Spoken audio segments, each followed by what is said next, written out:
రాహుల్ గాంధీని ఆల్టర్నేటివ్ అని చెప్పక్కర్లేదు. అభిజిత్తే నరేంద్ర మోడీకి ఆల్టర్నేటివ్. ఎందుకు అభిజిత్ని ఆల్టర్నేటివ్ గా అంటున్నామంటే దళిత ఆదివాసీ ఐక్య సంఘటన ముందుకు రావాలి. విద్యార్థుల నుంచి యాక్టివిస్టులు రావటం, యాక్టివిటీలు నడవటం అనేది పూర్తిగా ఆగిపోయిన టైంలో ఈ కదలిక భయపెట్టింది. బీజేపీ ప్రొటెస్ట్ వాళ్ళ ఒత్తిడితో బీజేపీ ప్రభుత్వం కొంచెం వెనక్కి తగ్గి ధర్మేంద్ర ప్రధాన్ రాజీనామా చేయించారు. ధర్మేంద్ర ప్రధాన్ రాజీనామా చేయాలి అనేది వాళ్ళ బేసిక్ డిమాండ్.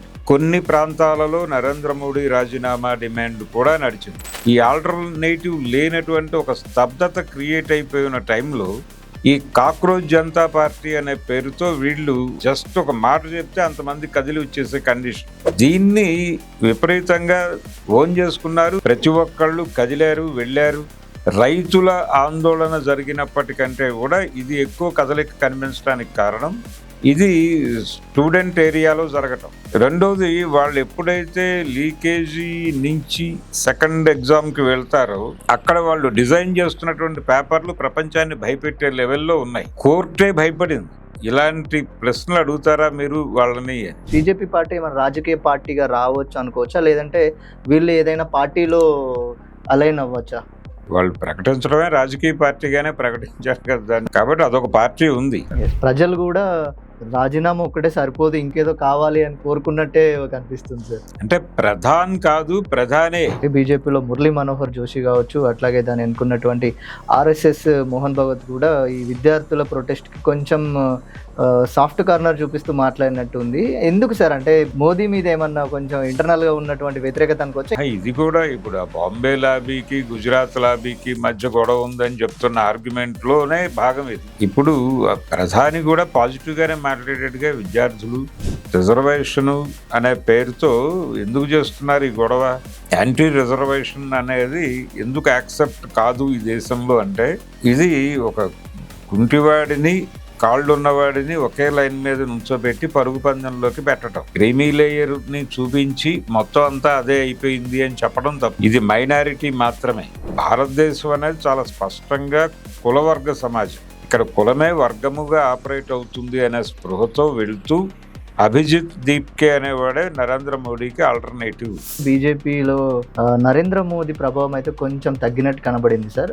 అంటే బీజేపీకి ఏ ప్రాబ్లం వచ్చినా కూడా, ఏ సమస్యను కూడా బీజేపీ ప్రభుత్వం తట్టుకోదు. బీజేపీ పార్టీగా కావచ్చు, దాన్ని ఎన్నుకున్నటువంటి ఆర్ఎస్ఎస్ కావచ్చు, మెల్లిగా నరేంద్ర మోదీని ఏమైనా తప్పించే అవకాశం ఉంటుందా సార్ భవిష్యత్తులో?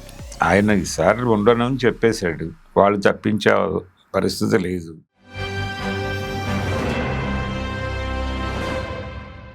Hello, welcome to 3TV. ఈరోజు మనతో ఉన్నారు సీనియర్ జర్నలిస్ట్ భరద్వాజ గారు. Hello sir.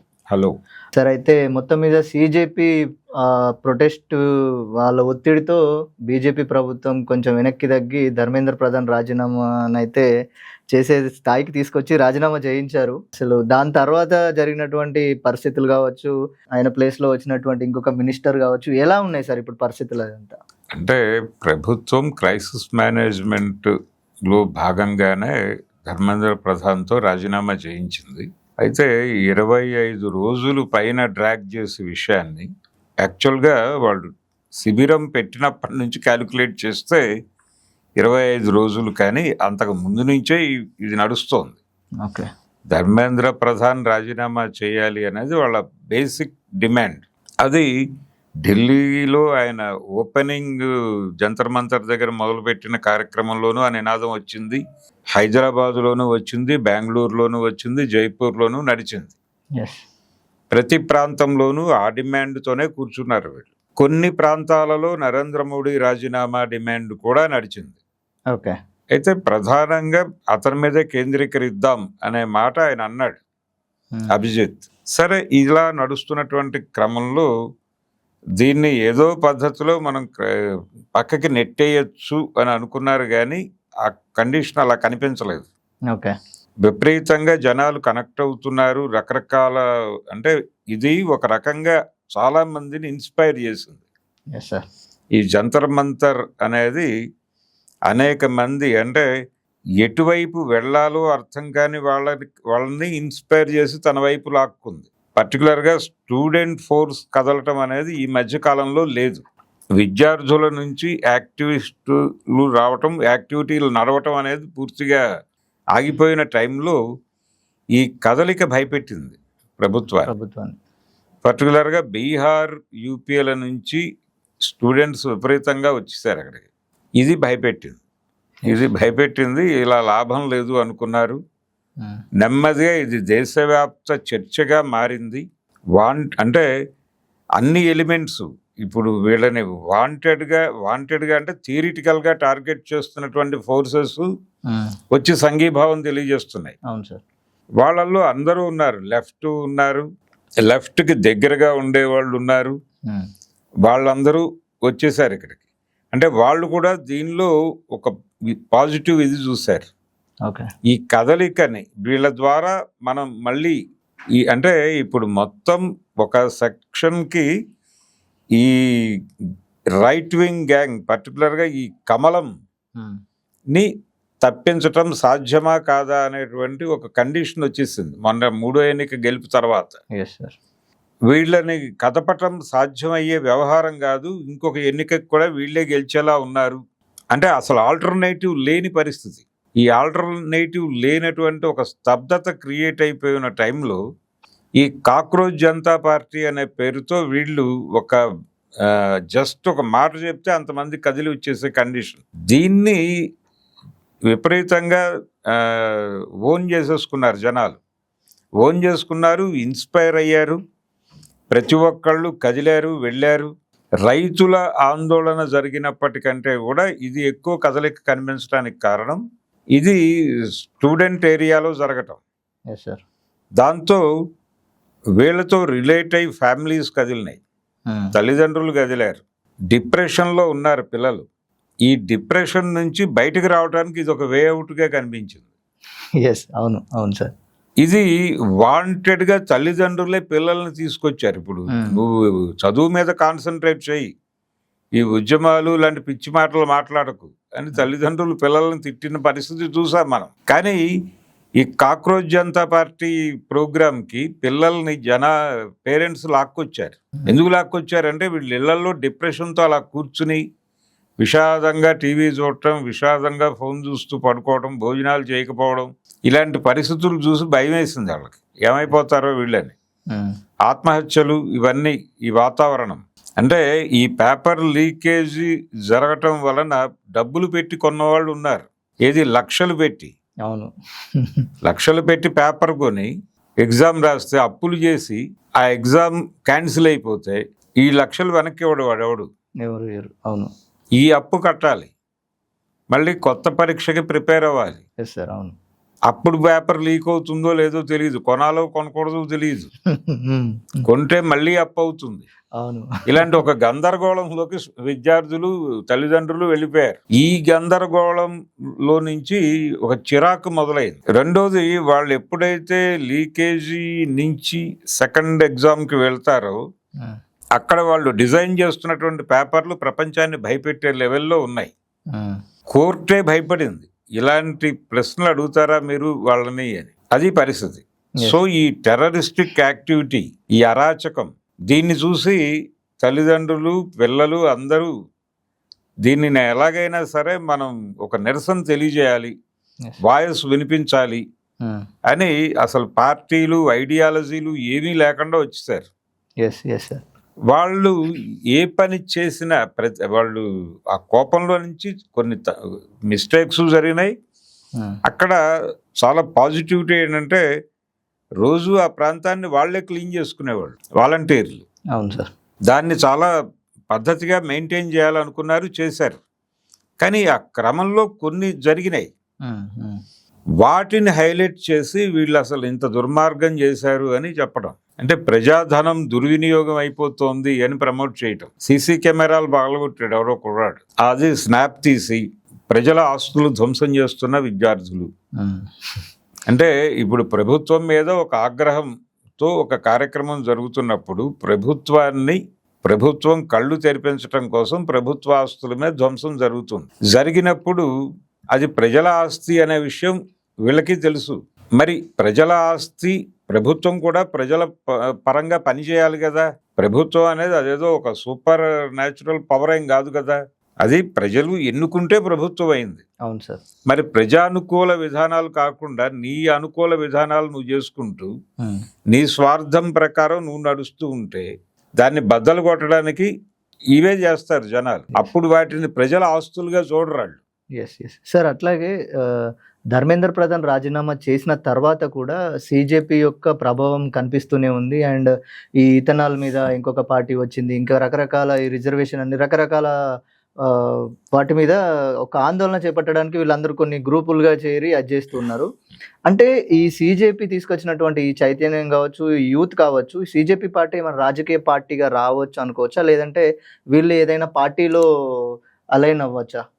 అంటే వాళ్ళు ప్రకటించడమే రాజకీయ పార్టీగానే ప్రకటించారు కదా దాన్ని. ఓకే. కాక్రోచ్ జనతా పార్టీ అనే అన్నారు కదా. కాబట్టి అదొక పార్టీ ఉంది. అది ఎన్నికల్లో పాల్గొంటుందా పాల్గొదా అనేది వేరే చర్చ. పాల్గొనాలంటే అప్పుడు రిజిస్ట్రేషన్ చేసుకోవాలి, ఈసీ దగ్గర అక్నాలెడ్జ్ అవ్వాలి, ఆ ఎంబ్లం ఏదో ఇస్తారు వాళ్ళు, అది తీసుకోవాలి. ఆ ప్రాసెస్ అంతా ఉంటుంది. ఆ ప్రాసెస్ ఎన్నికలలో పాల్గొనాలి అనుకున్నప్పుడు చేయాల్సినటువంటి యాక్టివిటీ. ఒక పార్టీగా దాన్ని రిజిస్టర్ చేసుకోవటం అనేది అప్పుడు నడుస్తుంది. ప్రస్తుతానికి అది చేయట్లేదు కాబట్టి అది పార్టీనా కాదా అనే చర్చ జరుగుతోంది. కానీ వాళ్ళు చెప్పింది పార్టీనే. ఓకే. రెండోది, ఇదేదో ఎడ్యుకేషన్ సిస్టమ్కి మాత్రమే పరిమితమైన వ్యవహారం కాదు. సమాజంలో అనేక విషయాలు, విద్యార్థులు, నిరుద్యోగులు, ఇది మా కోర్ ఏరియా అని చెప్పాడు ఆయన. నిరుద్యోగం అనేది అనేక అంశాలతో ముడిపడి ఉంటుంది. ఈ అన్ని అంశాలని తడిమితే తప్ప నిరుద్యోగం వ్యవహారం కుదరదు. ఇప్పుడు ఎడ్యుకేషనే తీసుకుంటే వీళ్ళు ఇప్పుడు ఆ నీట్ ఎగ్జామ్ గురించి గొడవ జరిగింది, అయిపోయింది. పేపర్ లీకేజీలు, ఆ వ్యవహారం నడిచింది. అసలు పేదలకి చదువు అందని పరిస్థితి ఉంది ఈ దేశంలో. ఈ దేశంలో చదువు కాస్ట్లీ అయిపోయింది. ఒక స్కూల్లో చేరాలంటే ఇంత డబ్బులు కట్టాల్సి వస్తుంది. చదువు మీద వెచ్చించే డబ్బులు ఎక్కువైపోతున్నాయి. ఈ కార్పొరేటైజేషన్ అనే కార్యక్రమానికి మేము వ్యతిరేకం. మీరు తిరిగి పాత పద్ధతిలో ప్రభుత్వ స్కూళ్ళని బలోపేతం చేయండి, అందరూ ప్రభుత్వ పాఠశాలల్లో చదువుకునే ప్రయత్నం చేయండి, ఉచిత విద్యే లక్ష్యం, కార్పొరేట్ పాఠశాలలు మూసేయండి అని గనక విద్యా వైద్య రంగాల నుంచి ప్రభుత్వం వైదొలగింది, తిరిగి ప్రభుత్వం కావాలి ఈ ఏరియాలో, ప్రభుత్వ బాధ్యత అది అని గనక కార్యక్రమం తీసుకుంటే విస్తృతంగా జనాలు మొబిలైజ్ అవుతారు కదా వాళ్ళ వెనకాల. ఇలాంటి కోర్ సమస్యలు చాలా ఉన్నాయి భారతదేశంలో. ఈ సమస్యల మీద మాట్లాడటం మొదలు పెడితే ఆటోమేటిక్గా ఆల్టర్నేటివ్గా వీళ్ళే కనిపిస్తారు. ఇప్పుడు మోడీకి ఆల్టర్నేటివ్ ఎవరు అనే ఒక చర్చ జరుగుతోంది దేశవ్యాప్తంగా. మోడీకి ఆల్టర్నేటివ్ రాహుల్ గాంధీ అనే దాన్ని ప్రజలు యాక్సెప్ట్ చేయకుండా చేసే ప్రోగ్రామ్ ఒకటి జరుగుతోంది. రాజీవ్ గాంధీ ఎమర్జ్ అవుతాడా లేదా? ఇప్పుడు 4వ యుద్ధం 3 సార్లు అయిపోయింది సినిమా. కాబట్టి 4వసారి నిలబడతాడా ఈయన ఆల్టర్నేటివ్గా అంటే రాహుల్ గాంధీని పక్కన పెడదాం. పక్కన పెట్టి ఈ అభిజిత్తే ఆల్టర్నేటివ్, ఆయన నిలబడతాడా లేదా అనేది వేరే గొడవ. కానీ అభిజిత్తే ఆల్టర్నేటివ్ అనటం వలన వచ్చిన ప్రమాదం ఏం లేదు కదా. ఒకటి, ఆయన దళితుడు, అక్కడి నుంచి రావాలి. ఎవరైతే సఫరర్ ఉన్నాడో దేశంలో, అట్టడుగు సఫరర్ నుంచి లీడర్ రావాల్సిన అవసరం ఉంది దేశానికి. కాబట్టి దళిత ఆదివాసీ లీడర్షిప్ కావాలను, దాని వెనకాల మిగిలిన ప్రపంచం మొబిలైజ్ అవ్వాలి. వాళ్ళు మాత్రమే ప్రపంచాన్ని సక్రమంగా అర్థం చేసుకుంటారు, నడిపించగలరు. అందుకని అతన్ని ఆల్టర్నేటివ్, ఇప్పుడు బీసీ అనే కార్డు కదా మీరు వాడింది మోడీకి. ఇప్పుడు దళిత ఆదివాసీ ఐక్య సంఘటన అనే పేరుతో వాళ్ళు వస్తే, ఇప్పుడు అతను ఎస్టీ, ఎవరు మొన్నటిదాకా నిరాహార దీక్ష చేసినటువంటి వాంగ్చుక్, అతను ట్రైబ్. అవును సార్.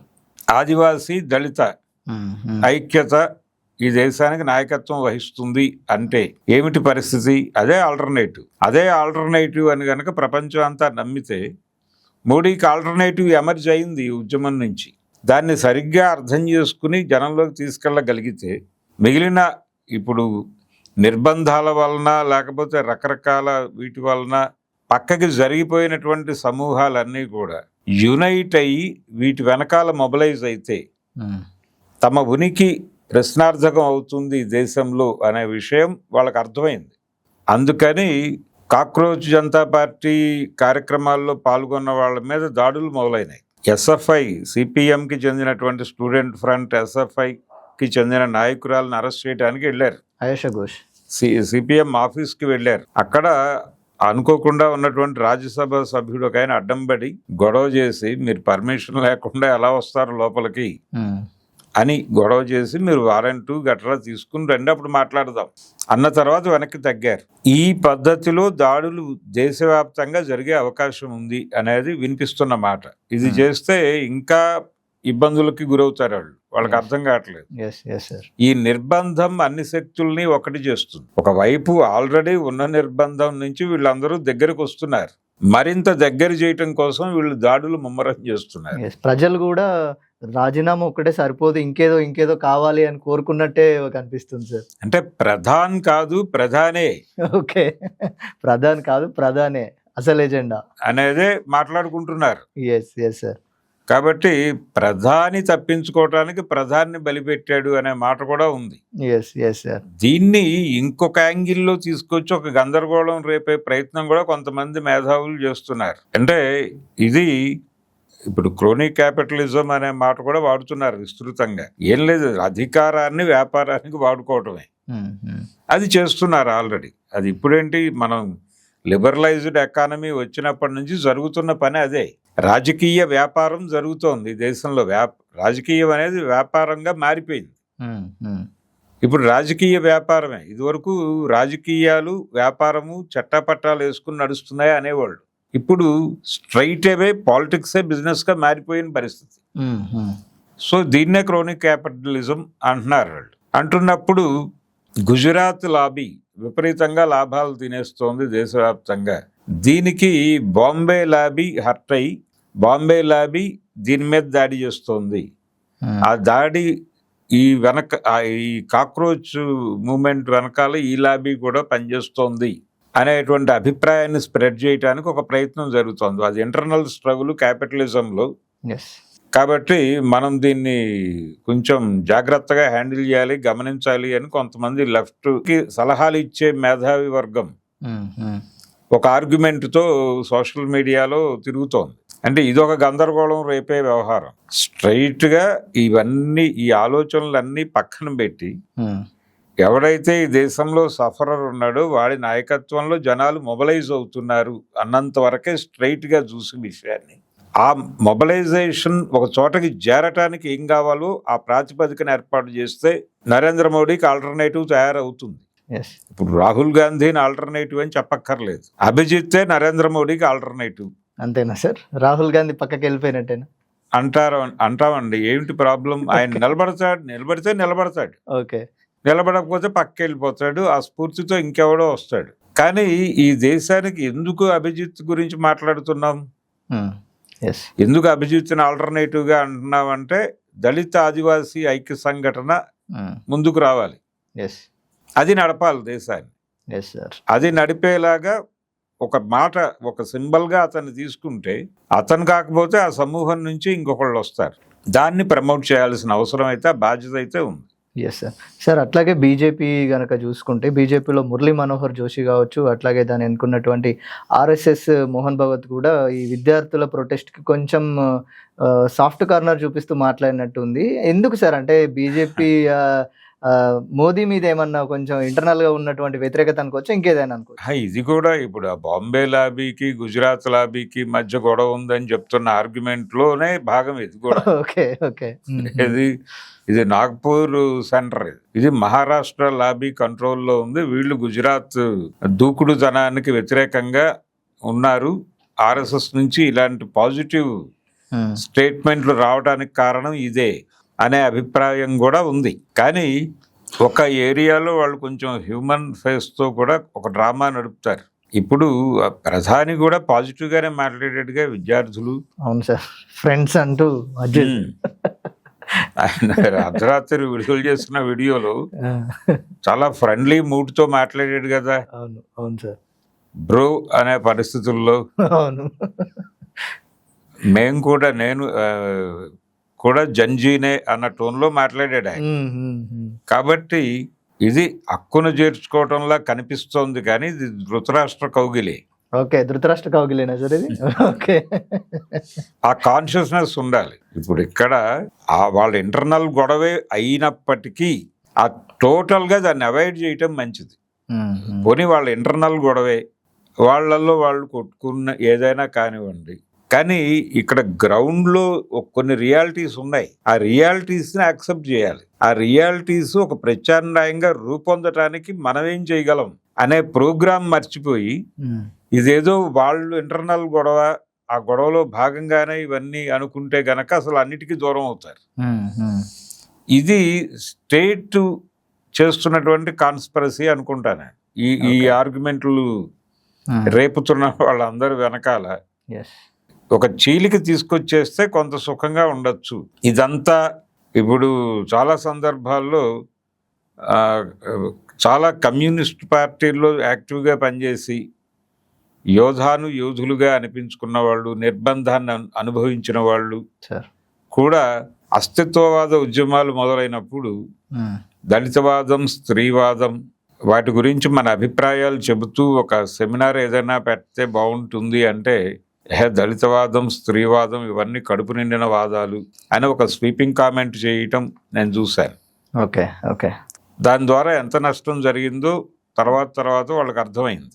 అలాంటి తప్పే మళ్ళీ చేయించడం కోసం ఒక విచిత్రమైన చర్చను ఇప్పుడు మార్కెట్లో పెట్టారు. ఆ చర్చని పక్కన పెట్టి ఇప్పుడు ఇమ్మీడియట్గా చేయవలసిన కార్యక్రమం దళిత ఆదివాసీ ఐక్య సంఘటన ద్వారా ఈ దేశానికి విముక్తి అనే కార్యక్రమంలోకి, అనే నినాదంలోకి వెళ్ళగలిగినప్పుడు మాత్రమే ఇది. అందుకనే మీకు రిజర్వేషన్ గొడవ కూడా మార్కెట్లోకి వచ్చేసింది. అవును సార్, అవును. రిజర్వేషను అనే పేరుతో ఎందుకు చేస్తున్నారు ఈ గొడవ?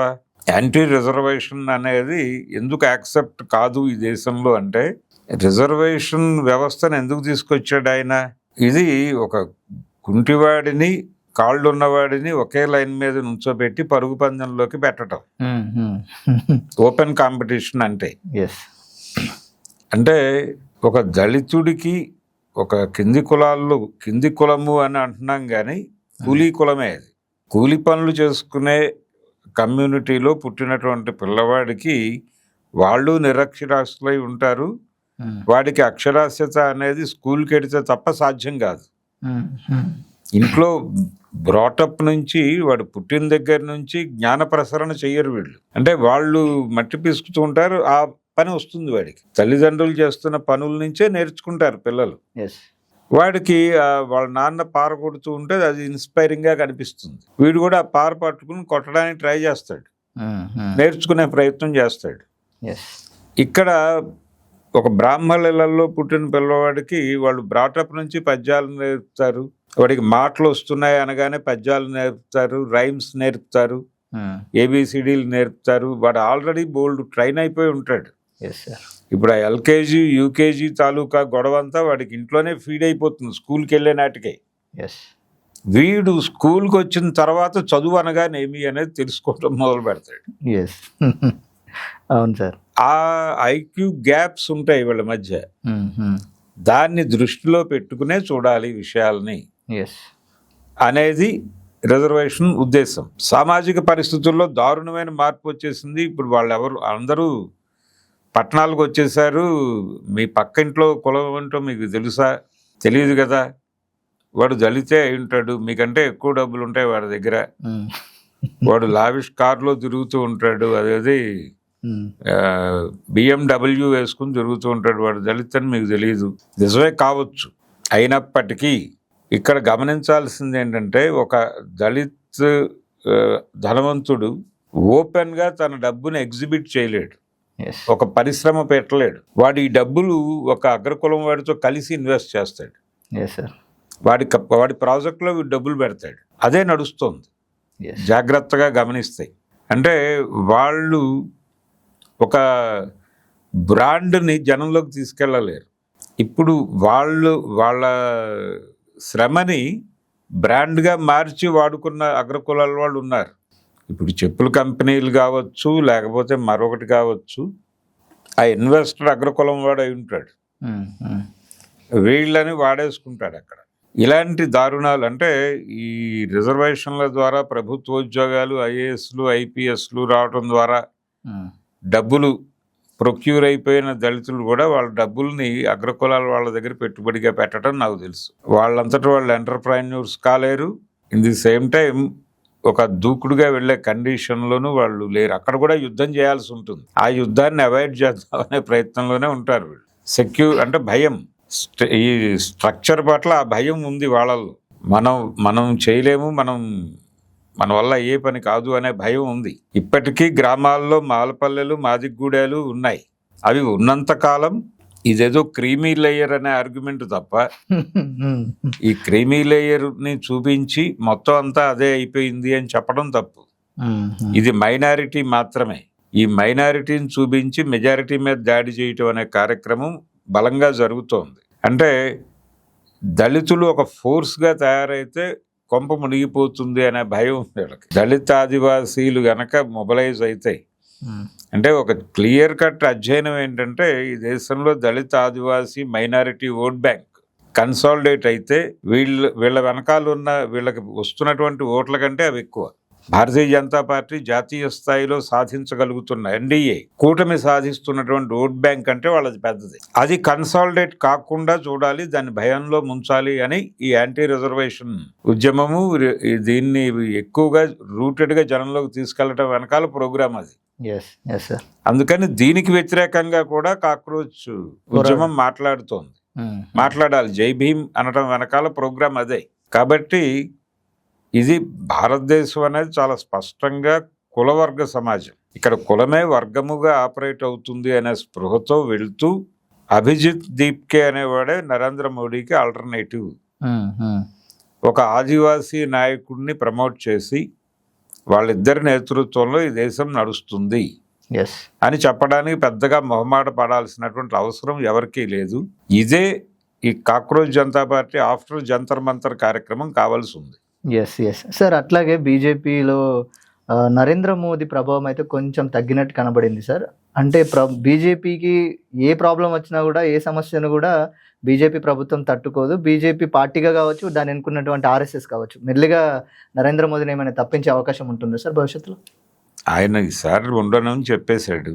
ఓకే, వాళ్ళు తప్పించే పరిస్థితి లేదు. అంటే రేపు కేబినెట్ రీషఫలింగ్ ప్రోగ్రామ్ ఉంది, దానిలో అమిత్ షాని ఉప ప్రధానిగా ప్రకటిస్తారు అనే అభిప్రాయం కూడా ఉంది. వారు గుజరాత్ లాబీ మనిషే. ఇప్పుడు రిజైన్ చేసినటువంటి ధర్మేంద్ర ప్రధాన్ వారి శిష్యుడే. కాబట్టి ఇదంతా ఒకే తాను ముక్కలే. ఇవన్నీ వాళ్ళ మధ్య ఉన్న వైరుధ్యాలని వాళ్ళు ఎలా పరిష్కరించుకోవాలో వాళ్ళకి తెలుసు. ఆ వైరుధ్యాలని ఎక్కువ చేసి చూపించడం కూడా ఇబ్బంది. అందుకని వాళ్ళందరినీ ఒకే సమూహంగా చూసి దానికి ఆల్టర్నేటివ్ నిర్మాణం జరుపుకోవటమే చేయవలసిన పని.